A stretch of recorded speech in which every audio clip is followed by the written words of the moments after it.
नमस्कार दोस्तों, आप सबका स्वागत है। आज हम पढ़ेंगे सेकंड ग्रेड के अंतर्गत भारत की कृषि। भारत की कृषि भारतीय कृषि के बारे में हम पढ़ने वाले हैं। इसमें 50 क्वेश्चंस होंगे। बाकी के 25 क्वेश्चंस हैं वो मैं नेक्स्ट पार्ट में लेकर आऊँगा। और इन 75 क्वेश्चन में से आपके एक भी क्वेश्चन है वो बाहर नहीं जाएगा। ये मेरा प्रॉमिस है, गारंटी है। तो शुरू करते हैं।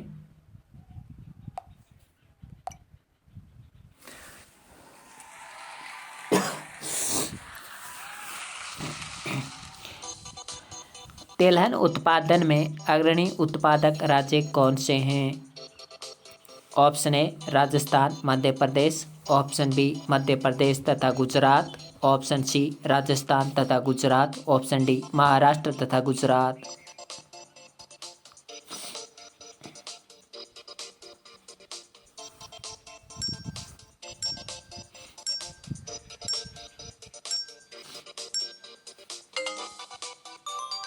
सही उत्तर है राजस्थान तथा मध्य प्रदेश तिलहन उत्पादन में अग्रणी देश हैं। तो देखिए, तिलहन उत्पादन में अग्रणी देश हैं राजस्थान तथा मध्य प्रदेश हैं। वो तिलहन उत्पादन में अग्रणी देश हैं।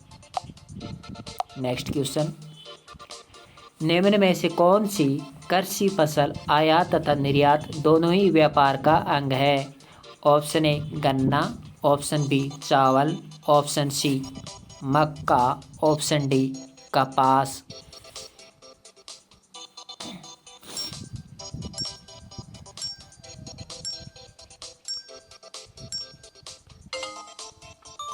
इसका सही आंसर है कपास। कपास है, इसका आयात और निर्यात दोनों ही किया जाता है। प्रमुख रूप से कपास का आयात निर्यात दोनों ही किया जाता है।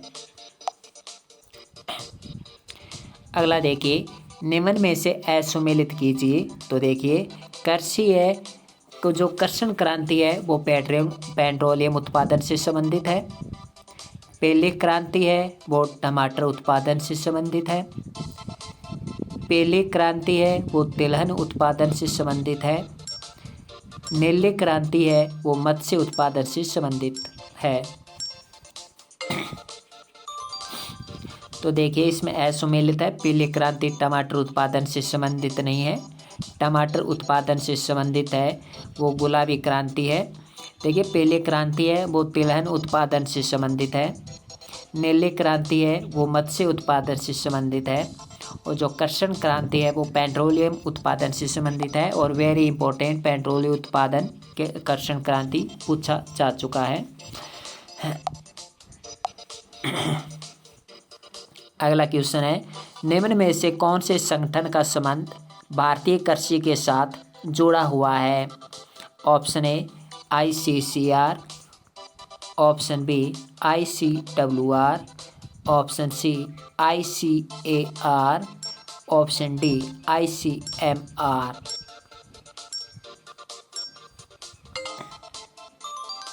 तो सही आंसर है ICAR।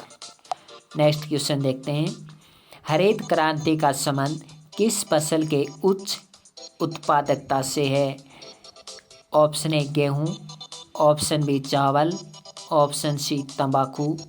ऑप्शन डी चना।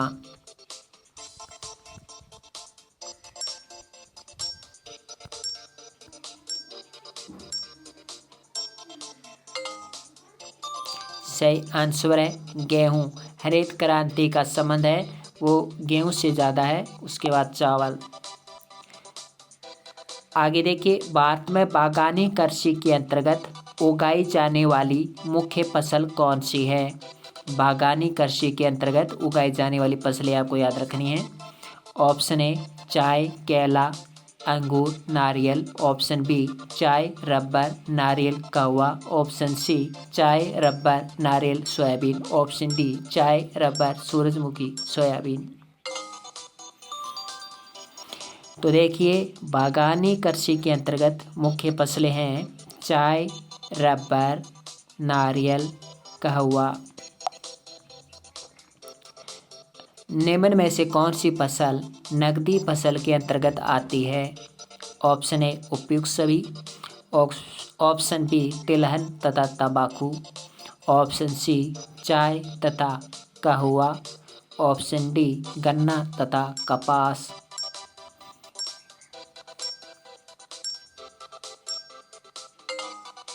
सही आंसर है ये सभी नकदी फसल हैं। देखिए नकदी फसलें कौन कौन सी, तिलहन हो गई, तंबाकू, चाय, कहवा, गन्ना, कपास, ये सब नकदी फसलें हैं। अगला क्वेश्चन, भारतीय कृषि में निम्न उत्पादकता का कारण कौन सा है? तो निम्न उत्पादकता क्यों होती है ये पूछा है। ऑप्शन ए उपरोक्त सभी, ऑप्शन बी है कि उत्पादन की पिछड़ी तकनीक, ऑप्शन सी जोत का छोटा आकार, ऑप्शन डी आवश्यकता से अधिक लोगों का कृषि कार्य में होना। तो ये सभी कारण हैं। उत्पादन की पिछड़ी तकनीक भी है, जोत का छोटा आकार भी है और आवश्यकता से अधिक लोग हैं वो कृषि कार्य में लगे हैं। अगला क्वेश्चन है, भारतीय मसाला बोर्ड ने मसाला पार्क की स्थापना कहाँ की थी? ऑप्शन ए मेघालय की घाटी में, ऑप्शन बी कश्मीर की घाटी में, ऑप्शन सी साइलेंट वैली में, ऑप्शन डी फूलों की घाटी में।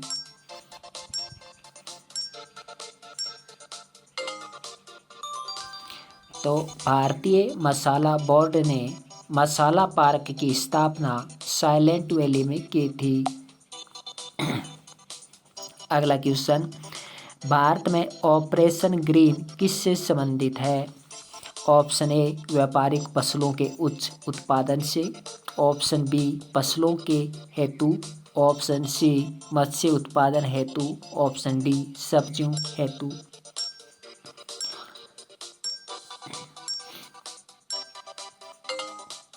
तो जो ऑपरेशन ग्रीन है ये सब्जियों हेतु है। स्थानांतरणशील कृषि की आधारभूत विशेषता क्या है? तो स्थानांतरणशील कृषि की आधारभूत विशेषता बतानी है। ऑप्शन ए बहु फसल गहन कृषि, ऑप्शन बी खेतों का परिक्रमण, ऑप्शन सी फसलों का परिक्रमण, ऑप्शन डी एक फसल गहन कृषि। तो स्थानांतरणशील कृषि का आधारभूत विशेषता है खेतों का परिक्रमण। निम्न में से बागानी कृषि की फसल नहीं है, बताना है कौन सी बागानी कृषि की फसल नहीं है। Option A cocoa, option B काजू, ऑप्शन सी सूरजमुखी, ऑप्शन डी चाय।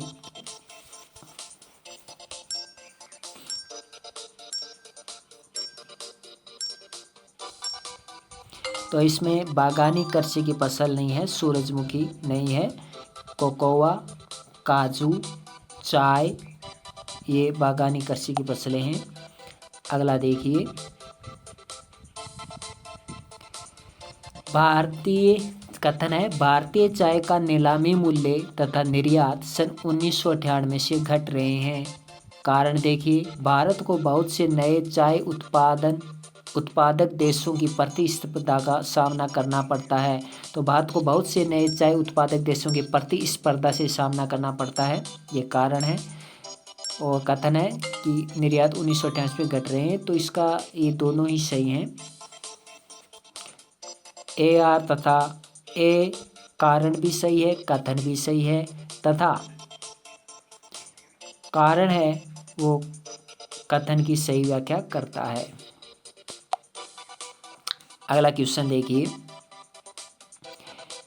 सुमेलित छांटना है इसमें से कुओं तथा नलकूपों से सर्वाधिक सिंचाई पूर्वी तथा दक्षिणी भाग में की जाती है। ऑप्शन बी तालाबों से सर्वाधिक सिंचाई दक्कन पठार के पूर्वी भाग में की जाती है। उसी नहरों से सर्वाधिक सिंचाई उत्तर प्रदेश में होती है। सभी सही हैं। देखिए, कुओं तथा नलकूपों से सर्वाधिक सिंचाई है वो दक्षिणी पूर्वी भाग में होती है। कुओं तथा नलकूपों से सर्वाधिक सिंचाई दक्षिणी पूर्वी भाग में होती है, जयपुर अलवर की तरफ होती है। तालाबों से सर्वाधिक सिंचाई पूर्वी भाग में की जाती है, जैसे भीलवाड़ा में सबसे ज़्यादा तालाबों से सिंचाई की जाती है, और नहरों से सर्वाधिक सिंचाई उत्तर प्रदेश में की जाती है। ये भारत के संदर्भ में पूछा है, सॉरी। तो तालाबों से सर्वाधिक सिंचाई पूर्वी भाग में की जाती है, और कुओं नलकूपों से सर्वाधिक सिंचाई पूर्वी तथा दक्षिणी भाग में की जाती है। सभी सही हैं। किस क्रांति का संबंध फसल उत्पादन से संबंधित नहीं है? लाल क्रांति, गोल क्रांति, सुनहरी क्रांति, भूरी क्रांति। निम्न में से कौन सी क्रांति का संबंध फसल उत्पादन से संबंधित नहीं है?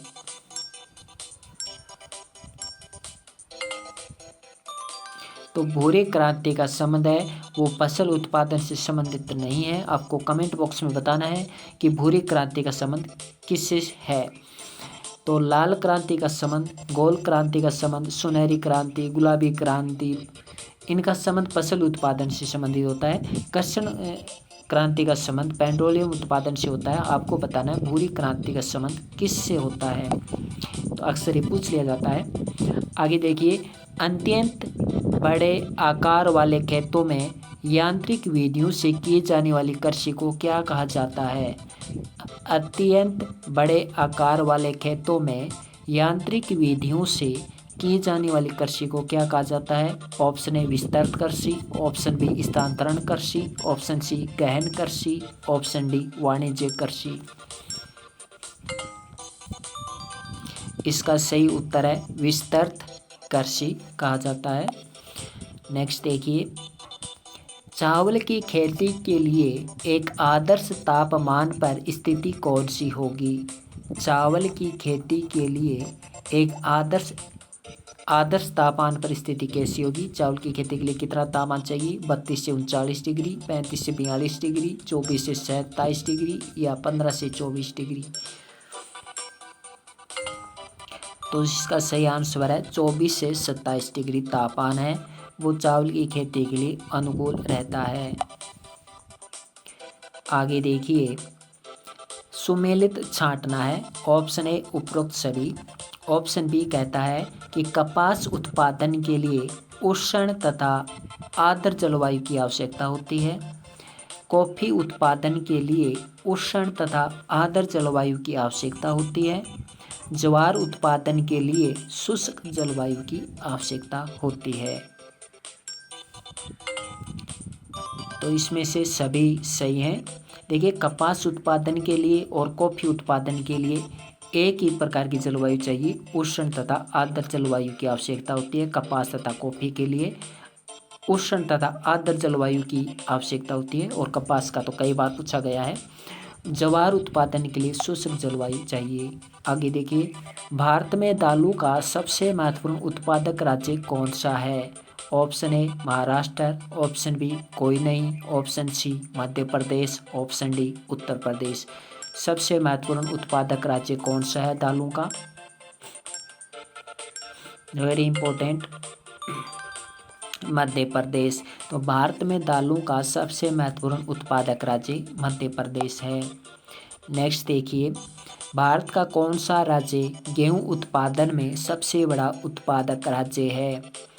Option A Bihar, option B Uttar Pradesh, option C Punjab, option D Haryana. तो भारत का कौन सा राज्य गेहूं उत्पादन में सबसे बड़ा उत्पादक राज्य है? Option A Bihar, option B Uttar Pradesh, option C Punjab या हरियाणा। सही उत्तर है उत्तर प्रदेश। आगे देखिए, गन्ने का सर्वाधिक उत्पादक कौन सा राज्य करता है? तो गन्ने का सर्वाधिक उत्पादन कौन सा राज्य करता है, अर्थात गन्ने का सर्वाधिक उत्पादक राज्य कौन सा है? Option A Karnataka, option B Uttar Pradesh, option C Maharashtra, option D Rajasthan. कौन सा है? सही उत्तर है उत्तर प्रदेश। तो गन्ने का सर्वाधिक उत्पादन है वो उत्तर प्रदेश करता है, जबकि गन्ने का जो सर्वाधिक उत्पादक बड़ा राज्य है वो महाराष्ट्र है। उत्पादन कौन सा राज्य करता है? गन्ने का सर्वाधिक उत्पादन तो उत्तर प्रदेश करता है, लेकिन सर्वश्रेष्ठ गन्ने का जो उत्पादन होता है, सर्वश्रेष्ठ गन्ने होते हैं वो महाराष्ट्र में होते हैं। अगला देखिए, झूमिंग कृषि सर्वाधिक किस राज्य में की जाती है? Very very important. झूमिंग कृषि सर्वाधिक किस राज्य में की जाती है? Option A Assam, option B Andhra Pradesh, option C Madhya Pradesh, option D Nagaland. तो झूमिंग कृषि सर्वाधिक किस राज्य में की जाती है? सही आंसर है नागालैंड में। जी हाँ, झूमिंग कृषि सर्वाधिक नागालैंड में की जाती है। अगला क्वेश्चन देखिए, भारत में चीनी का सबसे बड़ा उत्पादक राज्य कौन सा है? हालांकि ये कृषि से ही जुड़ा हुआ है। तो भारत में चीनी का सबसे बड़ा उत्पादक राज्य कौन सा है? तमिलनाडु, उत्तर प्रदेश, आंध्र प्रदेश, महाराष्ट्र। तो चीनी का सबसे बड़ा उत्पादक राज्य, जी हाँ, उत्तर प्रदेश है। भारत में चीनी का सबसे बड़ा उत्पादक राज्य उत्तर प्रदेश है। सबसे ज़्यादा मिल भी उत्तर प्रदेश में ही है। आगे देखिए, निम्न में से रेशेदार कृषि उत्पादन नहीं है। निम्न में से कौन सी रेशेदार कृषि नहीं है? ये भी इंपॉर्टेंट है, पूछा गया है। ओन, ऑप्शन बी मेस्टा, option C jute, option D कपास। सेम टू सेम ये क्वेश्चन मैंने उठाया है एग्जाम से। तो कौन सी रेशेदार उत्पादन कृषि नहीं है? तो ऊन नहीं है। जी हाँ, ऊन रेशेदार कृषि उत्पादन नहीं है। बहुत का गलत हो जाता है ये, ज़्यादातर नहीं मेस्टा लगा कर आ जाते हैं। तो मेस्टा एक रेशेदार कृषि है, जूट एक रेशेदार कृषि है, कपास एक रेशेदार कृषि है, लेकिन ऊन है वो एक रेशेदार कृषि नहीं है। आगे देखिए, भारत में रासायनिक उर्वरकों के दो बड़े उपभोक्ता हैं। भारत में रासायनिक उर्वरकों के दो बड़े उपभोक्ता कौन कौन से हैं? सबसे बड़े उपभोक्ता पूछा है रासायनिक के। तो ऑप्शन ए आंध्र प्रदेश तथा महाराष्ट्र, ऑप्शन बी पंजाब तथा हरियाणा, ऑप्शन सी उत्तर प्रदेश तथा आंध्र प्रदेश, ऑप्शन डी पंजाब तथा Uttar Pradesh. Very very important question है ये। तो भारत में दो रासायनिक बड़े उपभोक्ता राज्य हैं, उत्तर प्रदेश तथा आंध्र प्रदेश। अगला क्वेश्चन है, भारत में चावल के 4 प्रमुख उत्पादक राज्य कौन कौन से हैं? तो भारत में चावल के 4 प्रमुख उत्पादक राज्य पूछा है मैंने। सबसे ज़्यादा जो चावल के उत्पादक राज्य होते हैं वो पूछे हैं। Option A Paschim Bangal, Uttar Pradesh, Andhra Pradesh, Punjab. Option B Paschim Bangal, Uttar Pradesh, Tamil Nadu, Punjab. Option C Paschim Bangal, Uttar Pradesh, Andhra Pradesh, Punjab. Option D Punjab, Uttar Pradesh, Tamil Nadu, Orissa. तो इसका सही आंसर होगा, भारत में चावल के 4 उत्पादक राज्य हैं बड़े बड़े, वो हैं सबसे पहले पश्चिम बंगाल आएगा, पश्चिम बंगाल के बाद चावल उत्पादन में उत्तर प्रदेश आएगा, उत्तर प्रदेश के बाद आंध्र प्रदेश आएगा, फिर पंजाब आएगा। तो ये चावल के 4 उत्पादक राज्य हैं।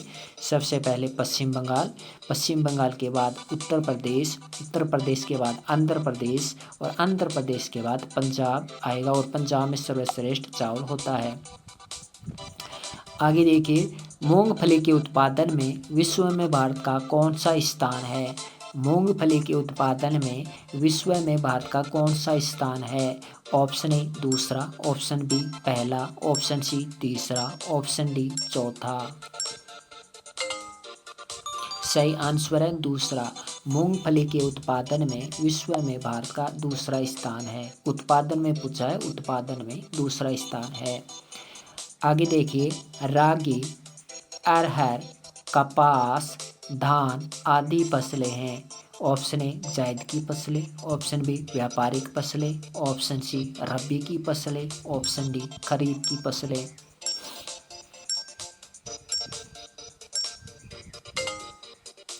तो ये खरीफ की फसलें हैं। रागी, अरहर, कपास, धान ये खरीफ की फसलें हैं। आगे देखिए, निम्न राज्यों में से कौन सा भारत का प्रथम जैविक राज्य घोषित हुआ था? वेरी वेरी इंपॉर्टेंट क्वेश्चन, कई एग्जाम में पूछा जाता है। तो निम्न राज्यों में से कौन सा भारत का प्रथम जैविक राज्य घोषित हुआ था? सिक्किम, उड़ीसा, अरुणाचल प्रदेश या केरल। तो सही आंसर है सिक्किम। सिक्किम प्रथम जैविक राज्य घोषित हुआ था, सिक्किम। अगला देखिए, झूमिंग कृषि सर्वाधिक किन क्षेत्रों में की जाती है? झूमिंग कृषि पहले तो पूछा था नागालैंड में की जाती है सर्वाधिक। अब क्षेत्र पूछा है कि झूमिंग कृषि सर्वाधिक किन क्षेत्रों में की जाती है। ऑप्शन ए उत्तरी पूर्वी क्षेत्र में, ऑप्शन बी दक्षिणी पूर्वी क्षेत्र में, ऑप्शन सी दक्षिणी पश्चिमी, ऑप्शन डी उत्तरी दक्षिणी। तो इसका सही आंसर होगा उत्तरी पूर्वी क्षेत्रों में। झूमिंग कृषि सर्वाधिक उत्तरी पूर्वी क्षेत्रों में की जाती है। नागालैंड में सर्वाधिक होती है और उत्तरी पूर्वी क्षेत्रों में झूमिंग कृषि सर्वाधिक की जाती है। निम्न में से कौन सा क्रम 3 बड़े गेहूं उत्पादक राज्य की दृष्टि से सही है। 3 बड़े गेहूं उत्पादक राज्य बताने के क्रम में। Option A Punjab, Haryana, Uttar Pradesh, option B Uttar Pradesh, Punjab, Haryana, option C Uttar Pradesh, Punjab, Haryana, option D Punjab, Uttar Pradesh, Haryana.